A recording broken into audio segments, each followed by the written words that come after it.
The year was 1941, an era when the world trembled under the shadow of war.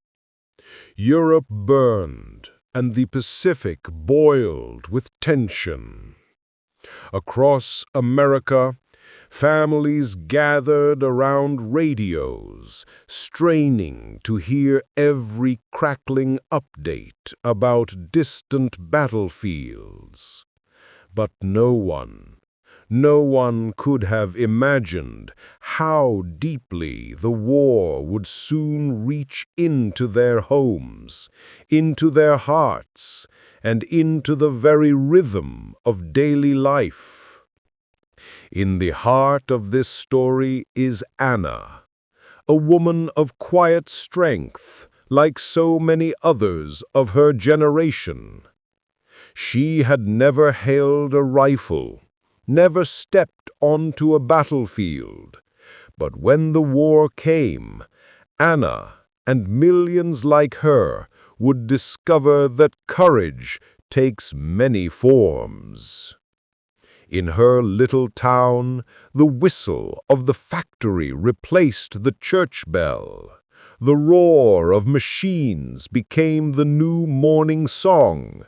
And Anna, with her hands calloused and her clothes dusted in metal shavings, became part of an army without uniforms, an army of women who carried the war on their shoulders from thousands of miles away. At first, they were underestimated. "What can women do?" the skeptics said. But Anna proved them wrong. Each rivet she drove, each piece of steel she shaped, whispered a defiance. "We will not falter. We will not fail." And yet, in the quiet of the night, Anna would sit by her window, staring into the dark sky. She thought of her brother overseas, his letters smudged with dirt and rain. She thought of the boys from her town who'd vanished into the storm of Europe and the Pacific. The war was not just fought in trenches or skies. It was fought in kitchens where sugar was rationed, in gardens where beans and carrots became survival, and in lonely hearts who waited for a knock at the door that might never come. Anna's story was not unique. It was a tapestry, woven together with millions of other lives. Housewives became welders. School teachers became radio operators. Farm girls became nurses, crossing oceans to tend to the wounded under fire. The spirit of America had shifted. The war was no longer somewhere far away. It was here, etched into every sacrifice, every prayer, and every weary but determined face. And Anna knew that though she had never left her town, though she had never seen the front lines, her battle was just as real. Because wars are not only won by soldiers, but by the hearts that refuse to break, even when the world itself seems to be falling apart. This was the other side of World War II, not told through generals or battle maps, but through the steady hands of women like Anna, who held the nation together when everything threatened to fall away.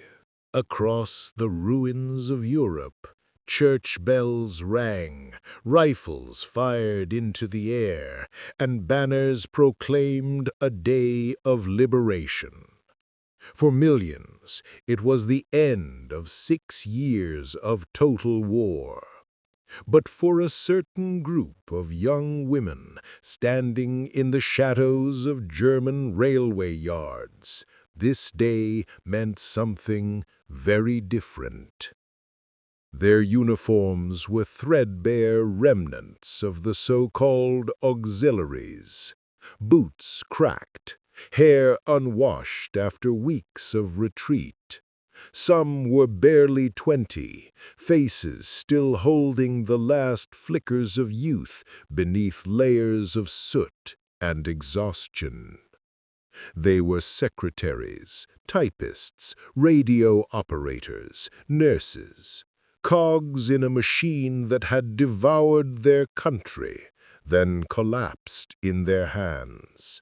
Now, with the Reich broken, they were not marching home, but into captivity. Lines of women in gray-green skirts and jackets dragged battered suitcases, stepping into dark wooden boxcars that once carried soldiers to the front. Some clutched rosaries, others ration tins, some nothing at all. A girl from Hamburg whispered to her companion, "The Americans will not spare us. They will make examples." She had heard it from a Luftwaffe officer in the chaos of surrender. Another toller, hardened by years of manning anti-aircraft searchlights, said nothing, jaw set as if bracing for a blow. They had been told again and again that the Allies, especially the Americans, were not men, but wolves, that captivity would mean degradation, cruelty, perhaps worse. The trains rumbled westward through a landscape of ruins. Charred towns drifted past like ghosts. Churches without steeples, bridges folded into rivers, skeletal factories where smoke still smoldered. Children waved from embankments, faces thin as paper. At night, when the train stopped, the women huddled together for warmth, listening to the guards' boots outside and the occasional crack of gunfire in the distance. Anna, a former secretary from Munich, wrote in a small diary she had managed to keep, "We are being taken far, none knows where. My mother will think I am dead. Perhaps I will be." The journey ended not in a German camp, but in the chaos of occupied ports, Bremen, Le Havre, Cherbourg, where ships waited under American flags. The women were marched to gangways, past soldiers whose expressions they could not read. Some looked curious, others indifferent. They had expected snarls, insults, blows. Instead, there was order, paperwork, lines, counting, tagging, division into groups. It felt more like a strange bureaucracy than vengeance. Still, as the ship's engines roared to life and the coastline of Europe shrank, dread settled into their bones. The Atlantic stretched wide and endless, and America, mysterious, distant, a land of myth and enemy caricature, waited on the other side. On board, seasickness gripped many. Bunks stacked in steel holds, air thick with salt and diesel. Food was issued on trays, pale bread, slabs of meat, steaming mugs of coffee. The women stared in disbelief. For years they had eaten cabbage stalks, bread made of sawdust and barley, watery soup ladled from rusted cans. Some hesitated, suspecting poison. Others devoured it, tears rolling down their faces at the taste of real bread. "They feed us like they feed themselves," whispered one, astonished. It was not kindness they expected. It was punishment. Yet here was a different reality, and it unsettled them more than cruelty might have. When the ships finally reached American shores, New York, Boston, New Orleans, the women gathered on deck, clutching rails, gazing at skylines untouched by bombs. The Statue of Liberty loomed, an irony that drew no smiles. Crowds lined the piers. Some jeered, some merely watched. The women were marched ashore under guard, boots echoing on wooden planks. The air smelled different, cleaner, freer, salted by the ocean, but untainted by the ash of war. For the first time, some realized how completely their world had collapsed. Germany was rubble. America was intact, prosperous, alive. Buses and trains carried them inland to camps across the United States. Fort Oglethorpe in Georgia, Camp Ruston in Louisiana, and dozens more. Roads flanked by green fields, towns where children rode bicycles, houses gleaming with white porches. To women who had watched their own cities burn under Allied bombs, the sight was almost incomprehensible. Was this truly the land of the monsters? Could this abundance be real? At the gates of the camps, names were recorded, possessions catalogued, uniforms exchanged for plain work clothes. But before they could settle, there was one more step, the delousing station. Their hearts pounded. This could be humiliation, degradation, the cruelty they had been warned about. In the long line, whispers circled. This is where they will make us suffer. But when each woman entered the tiled room, expectations collided with reality. They were handed bars of soap, real soap, thick and white, faintly scented. Towels followed, then clean garments. The showers released streams of hot water, washing away months of grime. Some wept openly, sound echoing off the tiles. Others laughed nervously, unable to believe it. For the first time in years, they felt clean, their hair free of lice, their skin freed of dirt.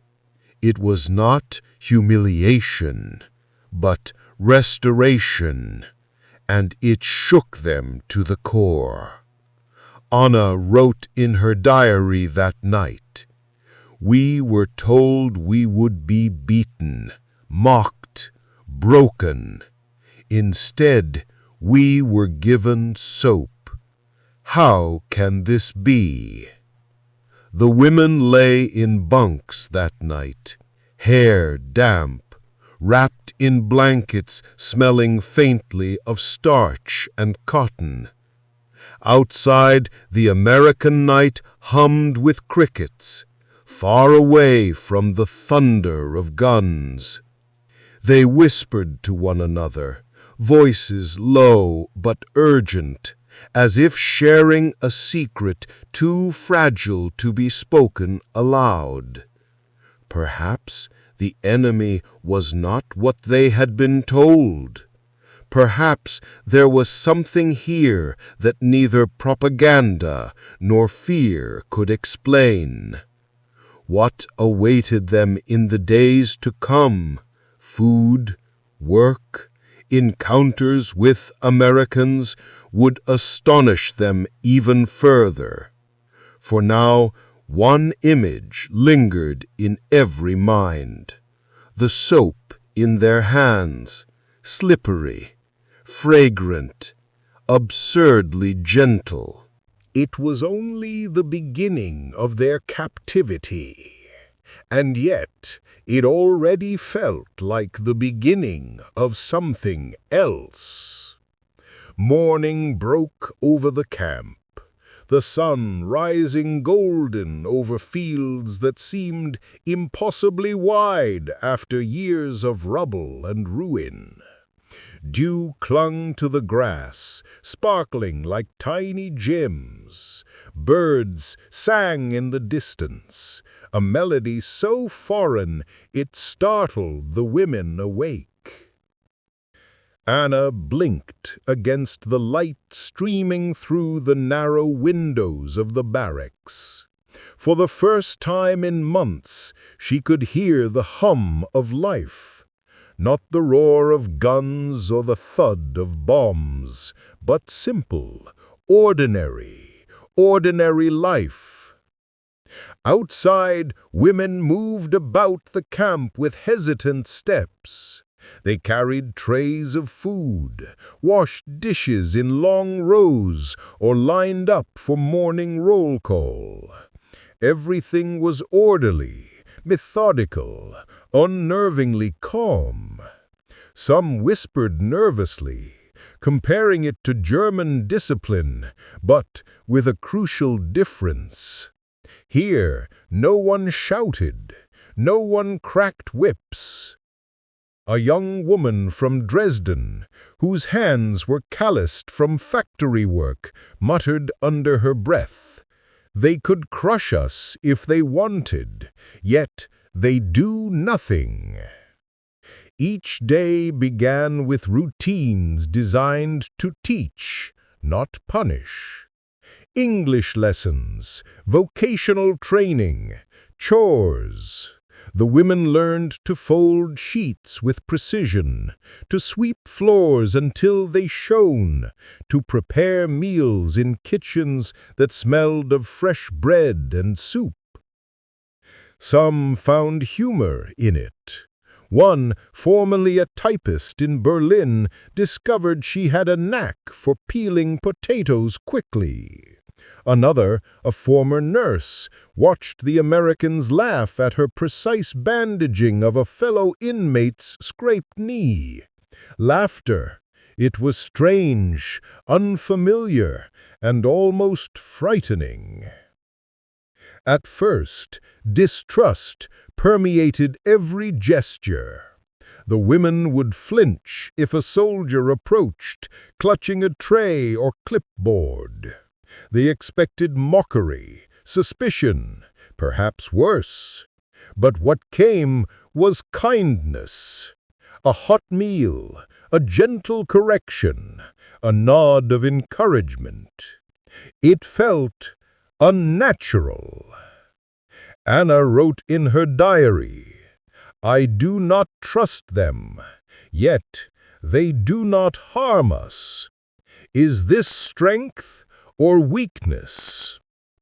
Some Americans, young soldiers themselves, approached the women with curiosity rather than malice. They spoke slowly, offering candy, small gifts, or simply conversation. The women learned quickly which gestures were safe, which words were neutral. One evening, a young soldier, barely older than Anna herself, offered her a piece of chocolate. She stared at it like it was a jewel, then glanced around, half expecting guards to punish her for the indulgence. But no one did. She unwrapped it and tasted it. Sweetness exploding against the bitterness of years without comfort. Nights in the barracks were quieter than the women had known. No explosions, no screaming. Only the soft rustle of blankets, the distant chirp of crickets, and the occasional sigh of a companion. In these moments, memories of home, homes that no longer existed, surfaced with a sharp, painful clarity. A woman from Cologne whispered to Anna, "Do you think our families are still alive?" The question hung in the air, unanswered. Letters from Germany were rare, censored, delayed, sometimes never arriving. Yet each woman clung to hope, fragile as the morning dew. Days bled into weeks. The routines became rhythm. They learned to cook American recipes, cornmeal porridge, fried chicken, apple pie. Some found joy in the novelty. Others resisted, clinging to the taste of familiar bread or sausage, a last connection to the world they had lost. Work in the fields and kitchens taught lessons no classroom ever could. Respect for labor, efficiency, and human decency. Slowly, the women began to see the Americans not as monsters, but as people. People who had fought, yes, but who could also laugh, care, and offer comfort. One day, Anna witnessed a small miracle. A child, son of an American soldier, ran up to a group of women carrying trays of milk. He smiled, offering flowers he had picked. The women, initially stiff and suspicious, accepted them, and something broke. Something rigid, fearful, unyielding. Letters from home began to arrive sporadically, carried by Red Cross intermediaries. News of surviving relatives, of towns burned and rebuilt, of friends and neighbors lost. Each letter brought joy or sorrow. The women learned to absorb both, to carry grief alongside hope. And then came the moments that would etch themselves into memory forever. The first Christmas in captivity. Camp kitchens prepared meals richer than anything most had tasted. Lights were strung. Songs, hesitant at first, erupted into a chorus of voices. Some trembling, some joyful. Anna, standing among the other women, felt a tear trace her cheek. She had been told she would hate the Americans, perhaps die under their hand. Yet here she was, sharing bread, laughter, and light. Each day brought small victories, Trust built, fear dissipated, curiosity blossomed. Some women began teaching English to others. Some discovered hobbies, knitting, painting, writing. The barracks filled with voices, not just whispers, voices of living women reclaiming pieces of themselves. Yet beneath it all, beneath the smiles and small triumphs, lingered the shadow of war. Memories of gunfire, screams, and the endless smoke of cities still haunted dreams. Even in America, freedom carried its own weight. The women were free, and yet prisoners of memory. A former secretary from Munich discovered a love of baseball. She couldn't understand the rules fully, but she loved the game. A nurse from Dresden taught hygiene classes. Anna began writing longer entries in her diary, chronicling not just events, but emotions, thoughts, transformations. In these pages, she recorded a paradox. The enemy she had feared had shown her a new world. And in this new world, she discovered a spark of hope that no gunfire, no propaganda-induced fear could extinguish. The camp became a strange kind of sanctuary, not a home, but a place where fear slowly gave way to understanding, where captivity carried lessons of empathy, endurance, and human decency. For the women, this was the beginning of a long, uncertain journey, one that would forever blur the lines between enemy and ally, between fear and trust, between war and peace. And yet every morning, when the sun rose over the fields, the question remained: when would they see Germany again? And would Germany recognize them, or only the shadows of who they had been? The camp had settled into a rhythm, a fragile balance between order and freedom. Days stretched lazily beneath the sun, and the women, once prisoners of fear, began to step cautiously into a world that, though foreign, offered glimpses of life they thought they had lost forever. At first, the interactions were awkward. English words stumbled from trembling lips. Americans struggled to understand accents thick with months of isolation. Yet humor bridged the gap. A simple mispronunciation sparked laughter, sometimes shy, sometimes bold.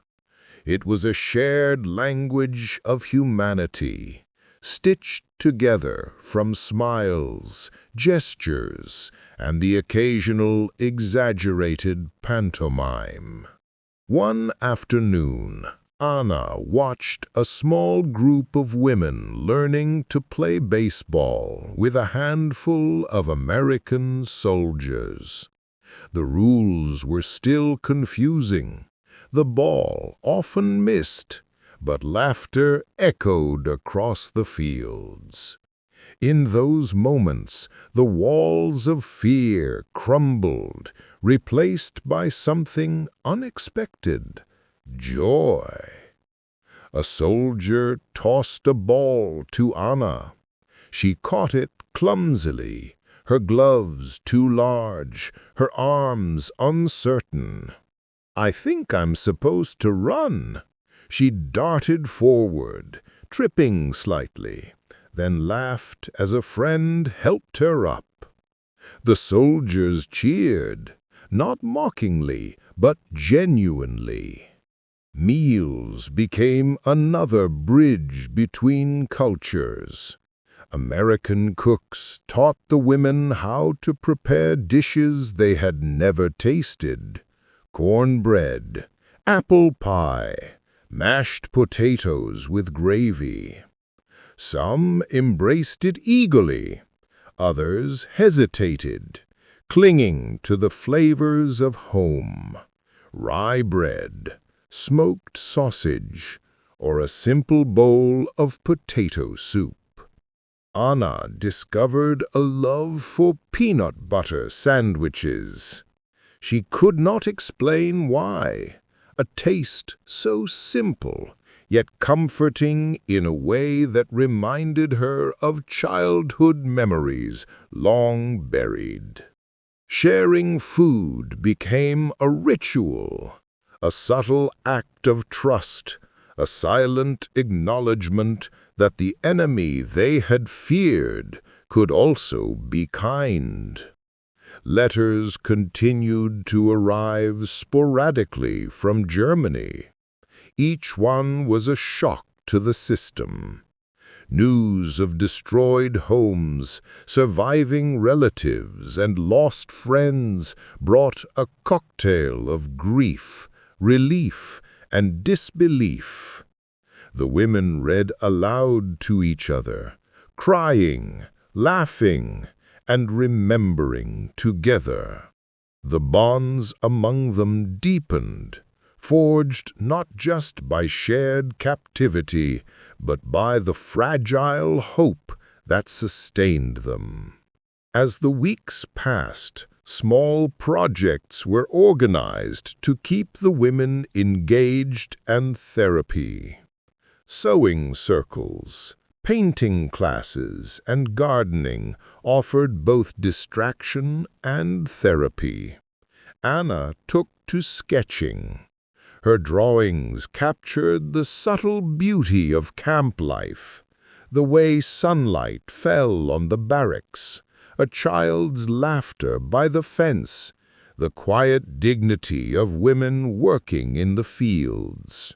One day, a soldier suggested a friendly competition: who could grow the tallest sunflower?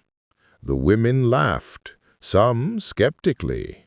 Yet soon the fields were dotted with plants of every size. Victory was measured not just in inches, but in smiles, camaraderie, and the unspoken reassurance that life could still grow even in the shadow of war. There were deeper moments, too. Confessions whispered late at night. Stories of loved ones lost, dreams shattered, and fears that would not fade. Anna listened to a woman from Hamburg describe the night her home burned, the screams she could not forget, the cold fear that never truly left her. Each story was a thread in a tapestry of shared suffering and resilience. And yet, there were glimmers of hope. Soldiers and women shared lessons, English phrases for everyday life, German words for simple instructions, cooking techniques, and even basic hygiene practices. Each lesson was more than practical. It was a symbol of trust, of tentative bridges being built across the chasms of war. Anna learned to play cards, Simple games, laughter echoing through the barracks, hands shaking slightly as the tension of years of conflict melted into a fleeting moment of play. She discovered that a smile, a shared joke, a gentle touch on the shoulder could be as powerful as any weapon in the world. Holidays became moments of quiet celebration, a 4th of July picnic, songs and stories shared under lantern-lit skies. For a few precious hours, the war felt distant. Memories of destruction faded into the background, replaced by shared humanity. Women and soldiers danced clumsily, some hesitant, some bold, but all with a shared recognition of what it meant to be alive. Anna began to imagine a future beyond the camp, a future where she could return to Germany, perhaps, but with knowledge of a world larger than the one she had known. She dreamed of peace, of rebuilding, of teaching others the lessons she had learned about trust, resilience, and the unpredictable kindness of strangers. There were moments of mischief, too. Some women would sneak into the kitchens late at night for an extra slice of pie. Soldiers, pretending to scold, would laugh quietly, sharing in the harmless rebellion. It was freedom, in small, exquisite doses. Yet, even in these moments of joy, the shadow of war lingered. Memories of loss, of fear, of the horrors witnessed. They were never far away. But the women began to understand something profound. They could carry these memories without letting them define every moment. They could survive, adapt, and even flourish in the unlikeliest of places. And so, as the sun set each evening over the camp, painting the sky with shades of orange and purple, Anna and the others would gather quietly, reflecting on the day. The world outside was still uncertain, the war still a dark presence, but within these fences, these routines, and these shared moments, life continued. They had endured, and in enduring, they had discovered something remarkable, that even in captivity, humanity could shine, that trust could be rebuilt, that kindness once offered could heal wounds no bullet or bomb ever could. And for the first time in a long while, they felt something approaching hope. The first word of repatriation came quietly, almost as if whispered by the wind. The war was over. The camp's gates, once symbols of fear and confinement, now stood as portals to the unknown. For Anna and the others, the news brought a surge of emotions, relief, anticipation, and an undercurrent of uncertainty. Packing was a delicate task. Each woman gathered her few belongings, trinkets salvaged from the ruins of wartime life, letters, sketches, photographs tucked carefully into worn satchels. Even in the rush of freedom, the weight of memory pressed on them, reminders of what had been lost, of what could never be recovered. As they lined up to board the trucks that would take them to the transit camp, Anna felt a strange mixture of fear and excitement. The faces around her mirrored the same emotions, smiles that trembled, eyes wide with both hope and doubt. They had endured months, even years of uncertainty, and now the final stretch of the journey lay ahead. The road stretched endlessly, dotted with the occasional passing convoy. Villages lay in ruins, silent witnesses to the destruction of the past years. Anna's heart ached at the sight of shattered homes and burned-out farms.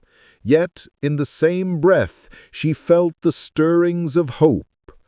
Somewhere beyond this devastation lay the possibility of rebuilding, of reclaiming a fragment of the lives they had lost. At the transit camp, the women were greeted with the mix of military efficiency and human warmth. Soldiers ensured that the journey home would be orderly, while nurses and volunteers provided food, medical attention, and a listening ear. The routine was strict, but for Anna it was comforting, a structured path back to freedom. Letters in parcels from families and organizations began to arrive, carrying messages of relief, grief, and cautious optimism. Anna held each envelope with trembling hands, savoring the words as if they were lifelines connecting her to the world beyond the camp. Some letters brought tears, others sparked quiet laughter. Each one was a reminder that life, however altered, had endured. Nights were filled with conversations around flickering lanterns. Women spoke of home, of plans for the future, of the people they would embrace once more. Stories of survival blended with dreams of normalcy. Anna listened, contributed, and sometimes stayed silent, letting the weight of memory settle around her. The day of departure arrived with the kind of quiet intensity that left hearts racing. Trucks, trains, and boats had been arranged to carry the women to ports where ships awaited. Families and relief workers lined the docks, anxious to reunite with those who had been lost in the chaos of war. The women, some unsteady on their feet, others brimming with excitement, embarked on the journey with caution. Each step felt monumental, a physical and emotional crossing from a life of confinement into the vast, unpredictable world of freedom. Anna glanced around at her companions, faces marked by hardship, yet alive with anticipation, and felt a bond that would endure long after the war ended. Boarding the ship, the air smelled of salt, oil, and promise. The engines roared to life, carrying them away from the camp, from the shadows of their captivity, toward a future they could only imagine. Anna pressed her hand against the railing, feeling the wind whip against her face, whispering a silent goodbye to the past. The journey was long. Days melted into nights, punctuated by quiet conversations, letters read aloud, and moments of reflection. Memories of camp life mingled with visions of home, streets remembered, families imagined, the simple comfort of familiar routines waiting on distant shores. Reaching Germany was a mixture of joy and shock. Cities had changed, some familiar streets replaced by rubble, others bustling with reconstruction. Families awaited at train stations, their faces a mixture of tears, smiles, and disbelief. The reunion was overwhelming, emotion spilling over in embraces, tears streaming, and laughter breaking through the tension of years apart. Punctuated by quiet conversations, letters read aloud, and moments of reflection. Memories of camp life mingled with visions of home. Streets remembered, families imagined. The simple comforts of familiar routines waiting on distant shores. Reaching Germany was a mixture of joy and shock. Cities had changed, some familiar streets replaced by rubble, others bustling with reconstruction. Families awaited at train stations, their faces a mixture of tears, smiles, and disbelief. The reunion was overwhelming, emotions spilling over in embraces, tears streaming, and laughter breaking through the tension of years apart. Anna spotted her mother in the crowd, eyes wide, lips trembling, arms reaching out. Time seemed suspended as they fell into each other's embrace, the weight of separation dissolving into sobs and whispers. "You're home. You're really home."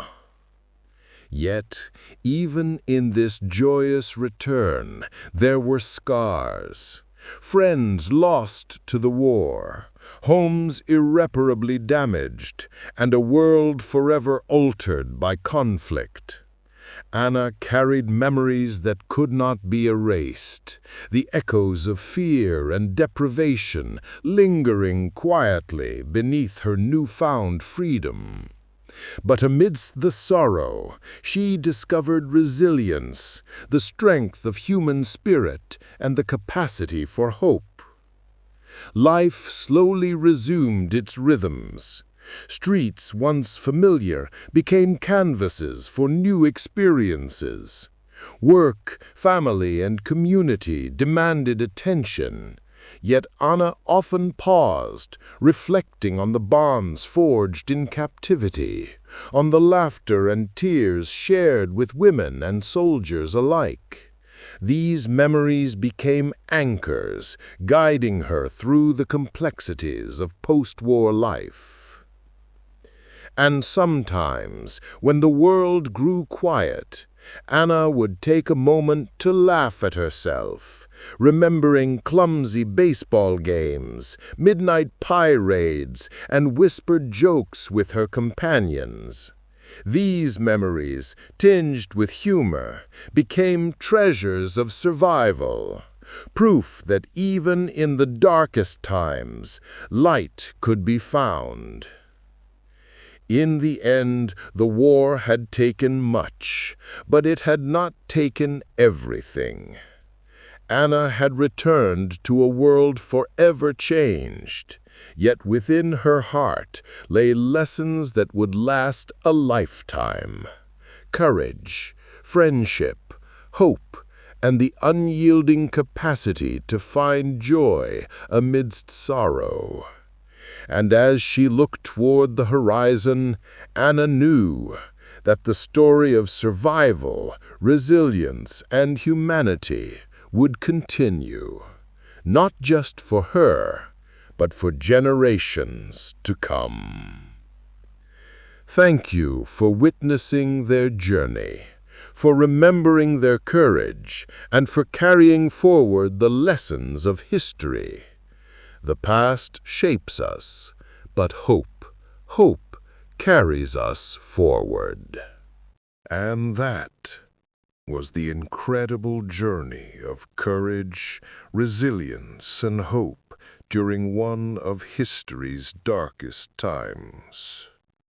If this story moved you, if it gave you a glimpse into the lives of those who endured so much, please consider liking this video.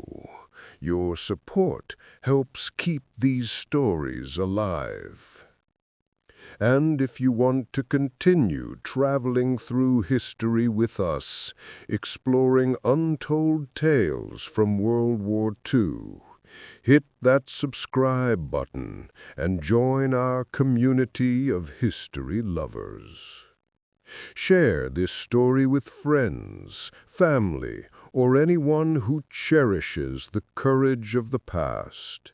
Every like, every subscription, every view helps us honor these heroes and keep their memories alive. Thank you for listening, for remembering, and for being part of this journey through history. Until next time, keep the past alive in your hearts.